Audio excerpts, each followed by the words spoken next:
Semuanya, kembali lagi bersama saya di channel Brodit Channel. Apa kabar? Semoga kita semua selalu dalam keadaan baik-baik saja. Pada kesempatan kali ini, saya akan menjelaskan mengenai eh, ancaman jaringan. Nah, pada kali ini saya akan membahas beberapa studi kasus nyata mengenai serangan jaringan. Bagaimana cara kerja ancaman tersebut, dampak yang ditimbulkan, serta langkah pencegahan. Mengapa ancaman jaringan penting untuk dipelajari?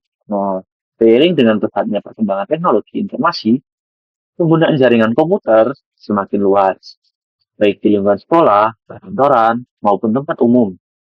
Namun, semakin luas penggunaan jaringan, maka semakin besar pula resiko terjadinya serangan dan ancaman keamanan jaringan. Oleh karena itu, pemahaman mengenai ancaman jaringan menjadi sangat penting agar kita dapat mengurangi resiko kebocoran dan gangguan sistem. Nah, untuk itu saya akan menjelaskan pengertian ancaman jaringan sendiri. Nah, ancaman jaringan ialah segala bentuk upaya yang bertujuan untuk merusak, mengganggu, atau bahkan mencuri data dari suatu sistem jaringan komputer. Ancaman ini dapat berasal dari pihak internal maupun eksternal dan dapat menimbulkan kerugian besar apabila tidak segera ditangani dengan baik. Kita lanjut pada kasus yang pertama, yaitu kasus serangan ransomware yang dialami oleh PT KAI. Nah, pada awal tahun 2024, PT KAI dikabarkan mengalami dugaan kebocoran data penumpang dan karyawan. Kelompok peretas mengklaim telah mengakses sistem internal PT KAI dan mencuri data, lalu menendam dan menyebarkannya. Berdasarkan analisis para ahli, serangan ini diduga berkaitan dengan ransomware, di mana pelaku masuk menggunakan VPN menggunakan kredensial karyawan yang bocor. Walaupun PT KAI menyatakan masih melakukan investigasi, kasus ini menunjukkan betapa seriusnya ancaman ransomware sistem jaringan. Nah, saya akan menjelaskan apa itu ransomware. Nah, ransomware adalah jenis malware yang menyerang sistem komputer atau jaringan dengan cara mengunci atau mengenkripsi data, sehingga data tersebut tidak bisa diakses oleh pemiliknya. Nah, setelah data terkunci, pelaku akan meminta tebusan biasanya dalam bentuk mata uang digital agar data dapat dibuka kembali. Pada kasus seperti PT KAI, ransomware sering dikombinasikan dengan pencurian data sehingga ancamannya menjadi lebih besar. Bagaimana sih cara kerja ransomware? Serangan ransomware biasanya terjadi melalui beberapa tahapan. Yang pertama, atas awal bisa pelaku masuk melalui email phishing, malware, ataupun VPN yang kredensialnya bocor. Seperti yang diduga daripada PT KAI. Nah, lalu yang kedua, penguasaan sistem. Setelah berhasil masuk, pelaku mengakses dan menjelaskan jaringan internal. Yang ketiga, pencurian data. Nah, data ini penting seperti data pelanggan, data karyawan, diambil dan disimpan oleh pelaku. Keempat, penetrasi data. File dan sistem dikunci sehingga tidak bisa digunakan. Terakhir, permintaan tebusan. Pelaku akan mengancam dan akan menyebarkan data jika tebusan tidak dibayarkan. Lalu apa sih dampak dan pencegahannya? Nah, untuk dampaknya sendiri ialah sangat besar, terutama bagi perusahaan. Sistem jaringan dapat lumpuh, layanan terganggu, dan data sensitif bisa bocor. Selain itu, perusahaan juga mengalami kerugian finansial serta menurunnya kepercayaan masyarakat seperti yang berkontribusi terjadi pada PT KAI. Nah, untuk itu bagaimana sih cara pencegahan ransomware? Nah, Jika serangan ransomware dapat dicegah, perusahaan perlu menerapkan, yaitu pengamanan jaringan, seperti verifikasi dua langkah dan pembatasan VPN. Lalu edukasi kepada karyawan agar waspada terhadap phishing, lalu backup data secara rutin, serta pembaruan sistem dan pembaruan jaringan secara berkala. Langkah-langkah ini penting dan kejadian seperti pada TKI tidak ulang kembali. Nah, kita lanjut pada kasus yang kedua. Nah, nah, kita lanjut pada kasus yang kedua, yaitu ancaman jaringan, disebut serangan DDoS yang dialami oleh Tempo.com. Coba kalian bayangkan sebuah website besar yang diakses jutaan orang tiba-tiba tidak bisa dibuka sama sekali. Bukan karena servernya yang rusak, bukan juga karena internet kita yang sangat sulit, tapi karena secara sengaja. Ini dialami oleh Tempo, dan serangan ini dikenal dengan nama DDoS attack. Tempo.com diserang oleh serangan disebut denial of service. Denial of service.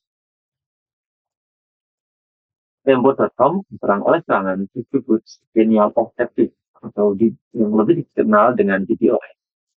Telah menerbitkan liputan investigatif tentang praktik judi online, ibarat yang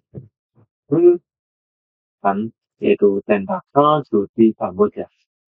Serangan ini dimulai beberapa jam setelah artikel tersebut tayang dan berlangsung selama beberapa hari. Selama serangan, jumlah permintaan request yang masuk ke data situs tersebut mencapai miliaran. Tercatat hingga 3 miliar request dari minggu hingga hari Kamis. Nah, lalu permintaan ini datang secara terkoordinasi dari banyak sumber, termasuk server yang deteksi dari beberapa negara seperti Jerman dan Kamboja. Akibatnya, beberapa konten tidak bisa diakses, khususnya halaman berbayar yang atau premium, dan pembaca yang mengalami gangguan akses. Ini bukan serangan biasa, tetapi bertujuan membanjiri server Tempo dengan traffic palsu sehingga layanan tidak tersedia bagi pengguna yang sedang. Nah, jenis ancaman disebut denial of service atau DDoS, ya salah satu bentuk ancaman jaringan yang bertujuan untuk mengganggu atau melumpuhkan layanan jaringan seperti website atau server dengan cara membanjiri paket menggunakan lalu lintas data dalam jumlah yang tak besar dari banyak perangkat secara bersamaan. Akibat dari serangan ini adalah server tidak mampu melayani permintaan pengguna yang sehingga layanan menjadi lambat, error, atau tidak dapat diakses sama sekali. Untuk cara kerja serangan video sendiri, secara umum bekerja dan melalui beberapa tahap, yaitu tahapan yang pertama ialah penguasaan perangkat. Penyerang lebih dahulu menginfeksi banyak perangkat seperti komputer, server, atau perangkat IoT dengan malware. Perangkat yang terinfeksi ini juga dibuat. Lalu dua, pembentukan botnet. Jadi salah satu bentuk bot akan tercipta kumpulan bot yang dikendalikan oleh penyerang dan disebut botnet. Nah, botnet dapat berjumlah ratusan hingga jutaan perangkat. Lalu setelah itu pengiriman perintah. Penyerang akan mengirimkan perintah melalui server pengendali atau command and control. Dan semua bot menyerang target yang sama. Lalu tentunya pembandingan server. Semua bot secara bersamaan mengirimkan permintaan atau paket data ke server target dalam jumlah yang sama. Sehingga server kehabisan sumber lain. Lalu yang menyebabkan layanan lumpuh atau server menjadi overload dan mampu melayani permohonan semua.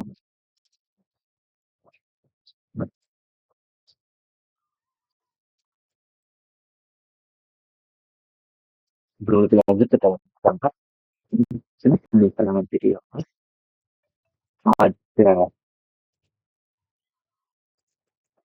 ya, lalu kita lanjut ke dampak dan pencegahan video ads. Nah, dampak serangan pada DOS pada sistem jaringan ini menimbulkan beberapa dampak. Antara lain, yang pertama, gangguan layanan. Website atau aplikasi tidak dapat diakses oleh pengguna. Lalu penurunan performa sistem. Server menjadi sangat lambat karena penggunaan CPU, RAM, dan bandwidth yang berlebihan. Lalu kerugian operasional. Aktivitas organisasi atau perusahaan menjadi terganggu. Dan penurunan kepercayaan pengguna. Sehingga pengguna dapat kehilangan kepercayaan terhadap layanan yang sering mengalami gangguan. Nah, untuk cara mencegah dan menangani TWS ini, ada beberapa langkah yang dapat dilakukan. Yang pertama, menggunakan firewall dan sistem keamanan jaringan. Firewall dapat memfilter lalu lintas yang mencurigakan. Lalu, yang kedua, menerapkan IDS atau VPS. Nah, sistem ini mampu mendeteksi dan mencegah serangan DDoS. Yang ketiga, menggunakan CDN atau Content Delivery Network. CDN ini membantu menyebarkan beban traffic ke beberapa server sehingga server utama tidak terbebani. Lalu yang keempat, penerapan threat limiting, membatasi jumlah permintaan dari satu alamat IP dalam waktu tertentu. Lalu yang kelima, dapat memonitoring jaringan secara lokal sehingga dapat memantau traffic jaringan dapat membantu mendeteksi serangan sejak dini. Nice. Sebenarnya serangan DDoS merupakan sangat serius pada jaringan komputer karena dapat menyebabkan layanan menjadi tidak tersedia dengan memahami cara kerja kelompok dan metode pencegahannya. Administrator jaringan dapat mengambil langkah yang tepat untuk menjaga kestabilan dan keamanan sistem jaringan. Nah, kita lanjut ke kasus yang ketiga, yaitu kasus kebocoran data PKI. So, pada tahun 2020, Badan Kepegawaian Negara atau lebih dikenal dengan BKN dilaporkan mengalami insiden keamanan jaringan berupa dugaan kebocoran data sekitar 4,7 juta aparatur sipil negara atau ASN. Data tersebut diduga diambil oleh pihak yang tidak berwenang dan kemudian disebarkan atau diperjualbelikan di forum daring atau daring. Sebagai langkah awal, BKN menghimbau seluruh ASN untuk segera mengganti password akun masing-masing yang menunjukkan adanya indikasi akses tidak ke sistem informasi BKN. Kasus ini menjadi contoh nyata ancaman jaringan yang dapat terjadi pada instansi pemerintah, khususnya yang mengelola data dalam jumlah besar dan bersifat sensitif.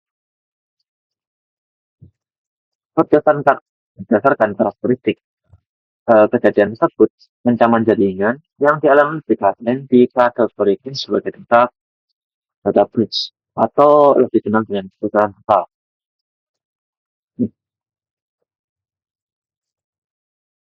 Untuk data breach sendiri adalah kondisi di mana data penting atau rahasia atau bahkan pribadi berhasil diakses, disalin atau disebarkan oleh pihak yang tidak memiliki izin yang sah. Dalam konteks jaringan komputer, data breach terjadi ketika sistem keamanan gagal melindungi data dari serangan eksternal maupun internal. Pada kasus BKN sendiri data yang bocor meliputi identitas ASN, nama dan NIK, lalu informasi kontak seperti email dan nomor telepon, lalu data-data jabatan dan instansi. Data tersebut seharusnya dapat diakses oleh sistem dan pihak yang berwenang, sehingga kebocoran ini tergolong ancaman yang serius. Nah, kasus ini menjadi contoh nyata data breach sifat efektif sistem pemerintah. Untuk cara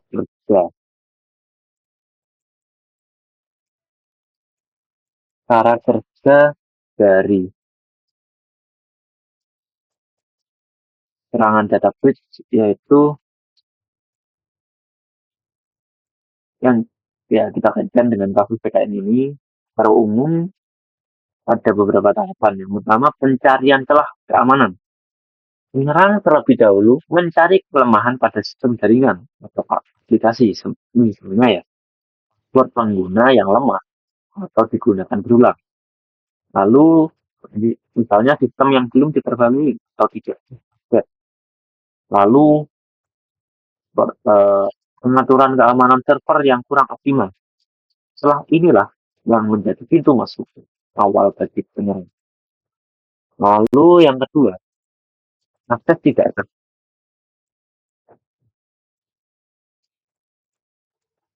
atau unauthorized unauthorized access. Setelah menemukan celah penyerang, sistem menggunakan akun yang bersejarah atau mengeksploitasi kelemahan sistem untuk menembus database. Pada tahap ini, penyerang telah berhasil melewati sistem pengamanan jaringan PKN. Sehingga kita pada tahap berikutnya, yaitu pengambilan dan penyalinan data. Setelah berada di dalam sistem, penyerang dapat mengakses database ASN, lalu menyalin data dalam jumlah besar, dan menyimpan data tersebut di luar sistem resmi. Inilah tahap utama jadinya kebocoran data. Lalu tahap berikutnya penyebaran atau penjualan data. Data yang telah berhasil diambil kemudian dipublikasikan di internet, bukan dijual di forum gratis, atau bahkan digunakan untuk tindak kejahatan cyber. Tahap inilah yang menyebabkan dampak yang luas bagi pengguna data dan instansi. Nah, untuk dampak dan pencegahan, dampaknya terhadap sistem jaringan PKN ialah yang pertama, dampak terhadap keamanan sistem. Sistem jaringan dianggap memiliki celah keamanan, diperlukan audit dan perbaikan sistem secara menyeluruh. Sehingga lalu resiko serangan lanjutan menjadi lebih besar. Yang kedua, dampak terhadap data dan penggunaan. Data pribadi ASN tidak lagi bersifat rahasia. ASN berpotensi menjadi korban penipuan dan phishing. Lalu keamanan identitas pengguna menjadi terancam. Yang ketiga, dampak terhadap organisasi. Sehingga menurunnya kepercayaan publik terhadap PKN. Lalu membutuhkan biaya dan waktu untuk pemulihan sistem. Dan berikutnya, reputasi instansi.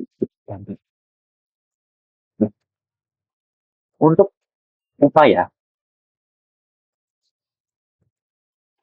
pencegahan data breach agar kejadian seperti PKN tidak terulang, diperlukan beberapa langkah atau pencegahan berikut.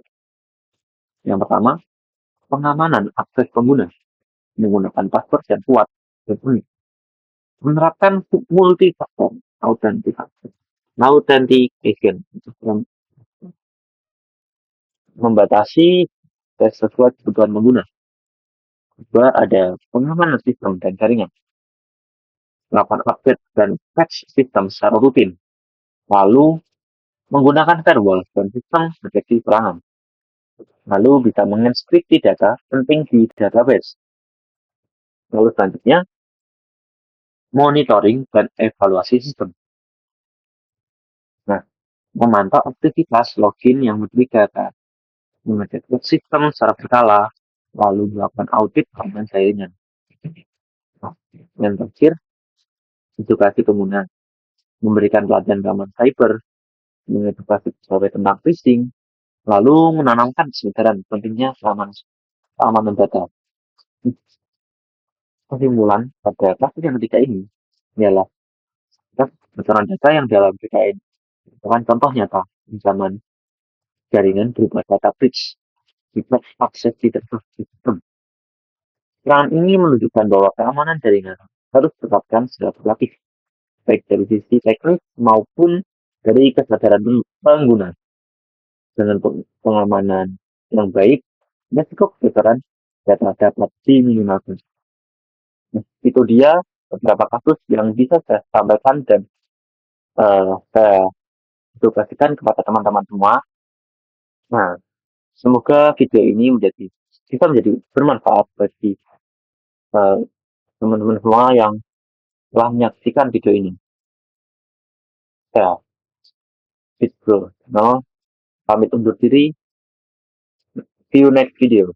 Bye bye.